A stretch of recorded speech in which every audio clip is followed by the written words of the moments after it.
जय श्री राधे। पूज्य श्री सद्गुरुदेव भगवान के चरणों में प्रणाम। आज पूज्य श्री सेठ जयदयाल गोयंदका जी कहते हैं, भगवान के नाम की महिमा अपार है, उसका वर्णन जितना भी किया जाए थोड़ा ही है, पूरा वर्णन तो कोई कर ही नहीं सकता। श्री तुलसीदास जी ने तो यहाँ तक कह दिया है, कहो कहाँ लगी नाम बड़ाई, राम न सके ही नाम गुन गाई। इस पर साधक को विचार करना चाहिए कि भगवान के नाम की इतनी महिमा होते हुए भी नाम जप करने वालों के जीवन में खास परिवर्तन नहीं दिखाई दे रहा है। दुर्गुण और दुराचारों का सर्वथा नाश होकर पूरा सुधार नहीं हो रहा है। इसका क्या कारण है? विचार करने पर समझ में आ सकता है कि नाम जप की महिमा पर श्रद्धा विश्वास की कमी है।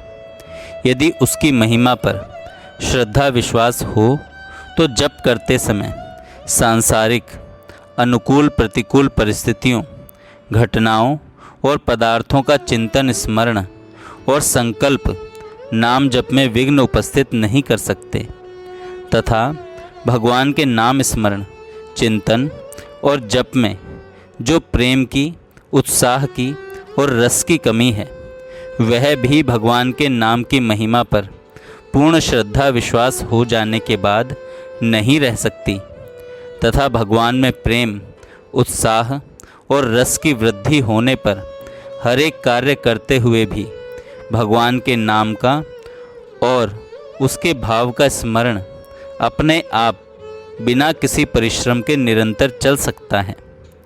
जैसे कि श्रद्धा और प्रेम की कमी के कारण खास नाम जप करने के समय दूसरे व्यर्थ संकल्प होते हैं, अर्थात संसार का स्मरण चिंतन होता रहता है। साधक को विचार करना चाहिए कि जिस समय जो काम करना नहीं है, जिसके करने का न तो वह समय है और न उसके करने की आवश्यकता ही है, उस समय उसका स्मरण चिंतन करने में अपने मनुष्य जीवन का अमूल्य समय बर्बाद करना कितनी बड़ी भूल है। उसमें भी भगवान की कृपा से उनके नाम जप स्मरण के निमित्त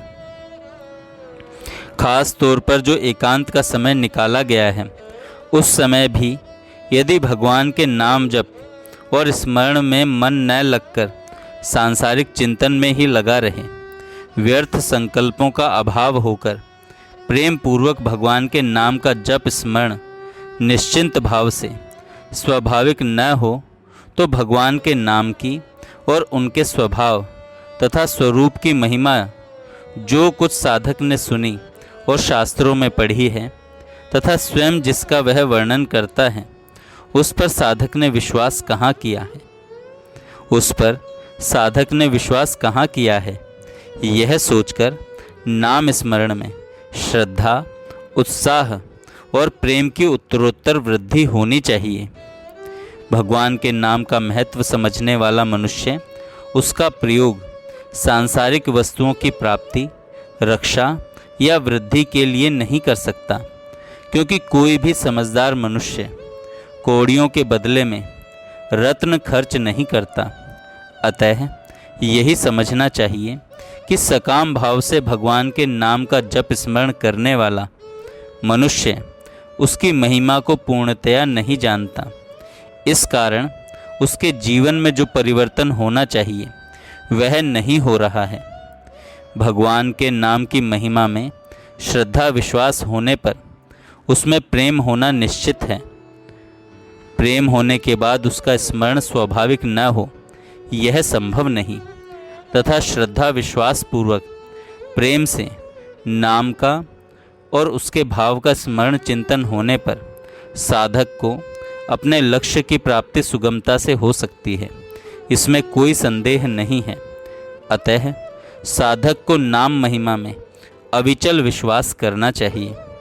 भगवान के नाम और स्वभाव की महिमा पर श्रद्धा विश्वास होने पर साधक की इंद्रियां, मन, बुद्धि आदि का व्यवहार राग द्वेष रहित हो जाता है।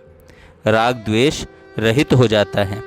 फिर विश्राम काल में और कार्य करते समय भगवान के नाम का अर्थ सहित स्मरण स्वाभाविक होने लगता है।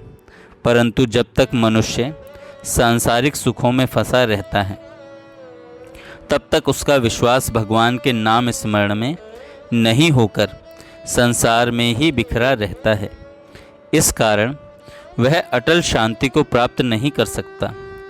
नाम स्मरण से प्राप्त होने वाली परम शांति का भी साधक को रस नहीं लेना चाहिए, क्योंकि उस शांति में रस लेने से स्मरण चिंतन की निरंतरता नहीं रह सकती। उसका मन उस शांति का रस लेने में लग जाता है।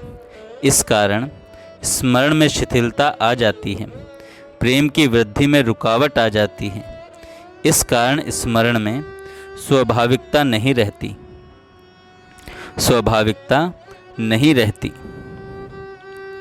भगवान के प्रेम की लालसा अन्य कामनाओं के त्याग से ही पुष्ट होती है।